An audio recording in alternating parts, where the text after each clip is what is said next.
Hey everybody, welcome back to Magic Orthodoxy. My name is David. All right, so you think you're ready to go pro. You want to get a few gigs under your belt, and you're thinking about doing maybe some walk around, maybe doing a kid's birthday party, or working for a restaurant. So the question is, how much do you charge? How much do you charge for your work? That sounds like a great magic question.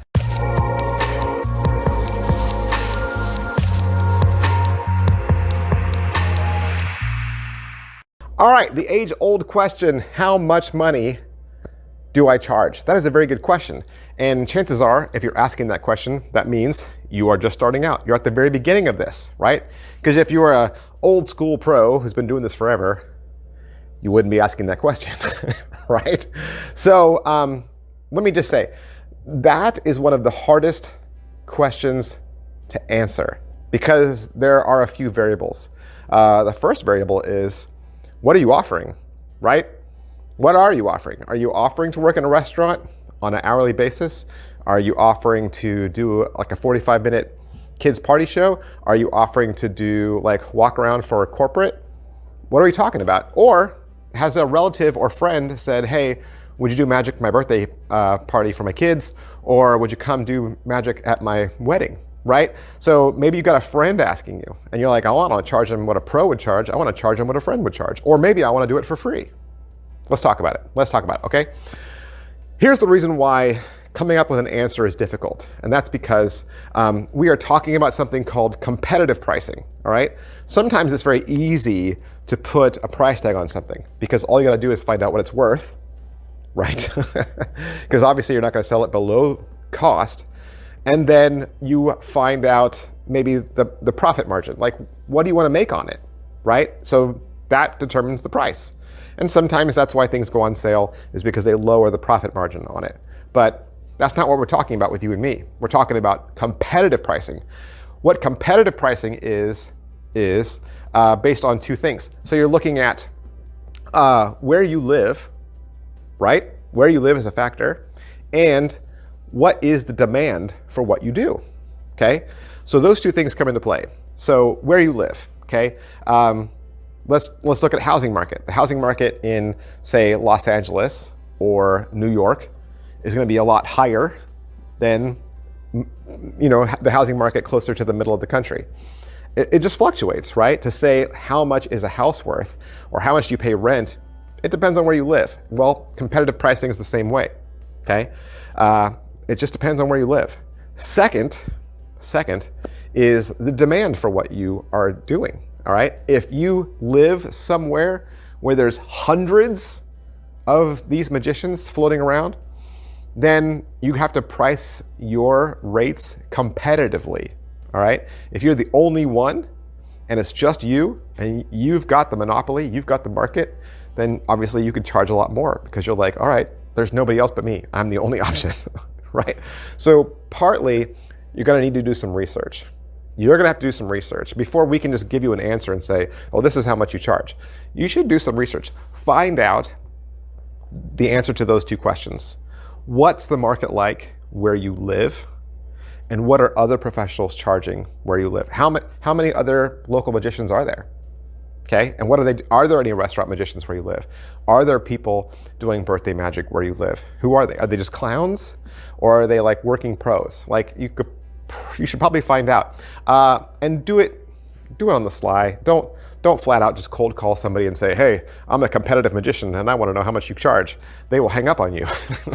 Okay, so be a little bit sly. And really, this is the advice you would give anybody who is going into business for themselves. You really want to check out the market, find out what your competition is charging, and find out how your product varies and compares with them. If you have something unique that nobody else offers, then you don't have any competition and you can be very flexible with your price. If your competitor's product is better than yours, then you need to charge less, right? And you also need to be one heck of a performer to compete in that arena. I mentioned that you might have a friend asking you, right? So I think if a friend asks you, like for a wedding or for a birthday, you might have to ask yourself if you're willing to do it for free, okay? And here's why. Number one, they're a friend. Number two, you need the practice. And number three, you don't want word to get out that that's how much you charge. All right? So if you have a friend and they say, hey, can you do a birthday party for me? And you say, oh, sure, $50, right? If any kid that was there says, hey, mommy and daddy, I want that magician to be at my birthday party, and they go and ask your friend, well, how much does he charge? They say $50, right? And you're not $50.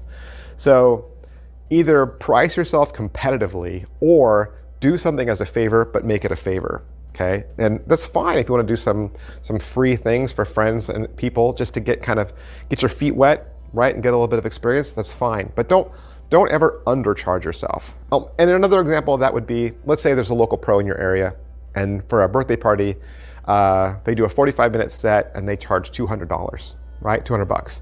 And you're like, that's nothing. I'll be $100, right? And I'll slash that in half. That might work. That might work, and you might get some gigs for that. You might also get too much gigs and run yourself ragged and realize I need to charge more. And you could also make the competition in your area very upset at you. So don't devalue the community. You know, magic is a community and it's a brotherhood. We've talked about that before. So don't devalue the other performers that are in your area, and don't devalue yourself.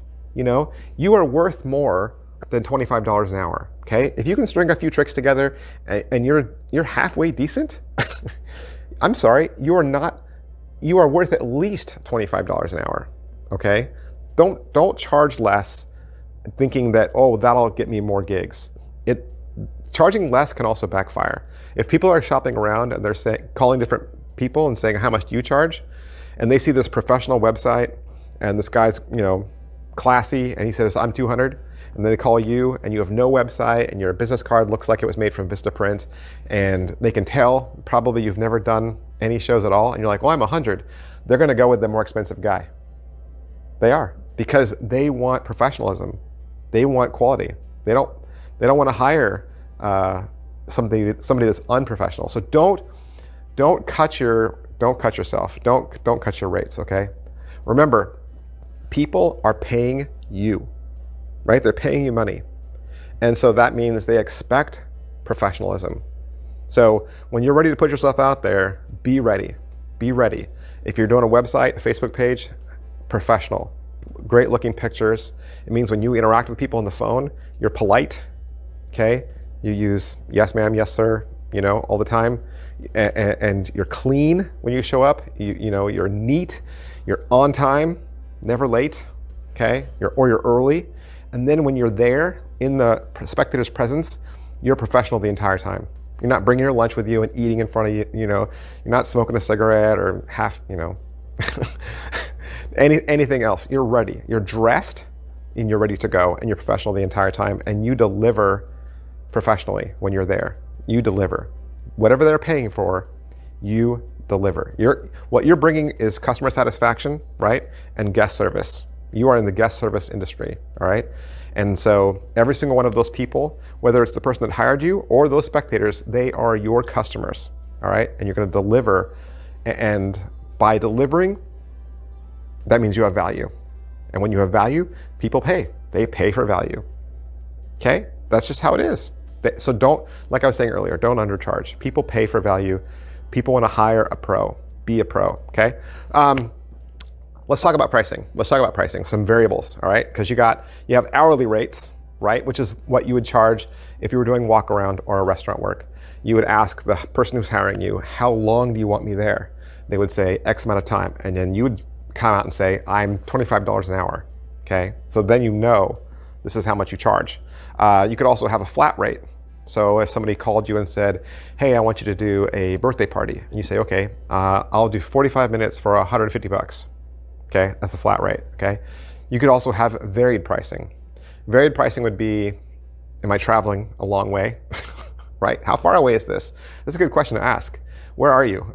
So travel, you want to include travel. If you're going to bring something with you that's a part of your act. So let's say you do a dove act, or let's say you have a real live rabbit, right? Bringing animals with you and animal care, that would kind of bump your prices up. Maybe they don't want animals. Maybe they're like, you know what, we're allergic to dander. And say, okay, well, my price without animals is this, but my price with animals is this, okay?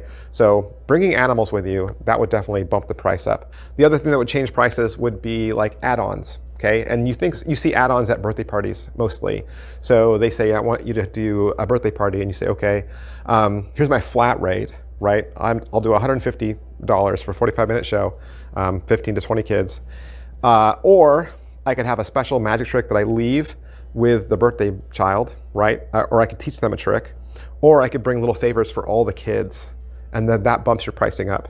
And those are fun because you can kind of charge, you can upcharge for things like that, and you can buy like the cheapest stuff from, you know, Oriental Trading Company or something like that. But it's another thing to consider when you do pricing. And every show is going to be different. Every show is going to be different, so prices will probably vary a little bit. So there's some questions you should ask besides how far is it, okay? You should ask about the venue, like what kind of venue is this? They say a restaurant, but then you pull up there and it's outside, right? So ask. Look up the venue online. See what it looks like, see if there's pictures inside and outside. Obviously, if it's a person's house, you're going to ask them the same question. Am I going to be inside or outside? Okay. Ask them about how many people they expect to be there. It's a good question to ask, right? If you're doing a birthday party and they say 15 kids, that's one thing. If you're doing a birthday party and they say 100 kids, that would be a shock if you got there and you were like, oh, it's 100 kids and it's outside. I wasn't prepared for this. Ask questions, okay? Another thing, if you're outside, your voice doesn't travel as well. So do you need a microphone? Bringing a mic stand and a microphone and speakers, that would be another upcharge, right? If you have to bring equipment with you. So make sure you might not have to bring equipment for you. So, oh, and kids or adults, right? That's another thing to ask. So yes, you're doing a birthday party. They say 20 kids.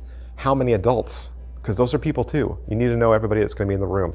You want to have a good, clear picture of who's going to be there before you walk in the door.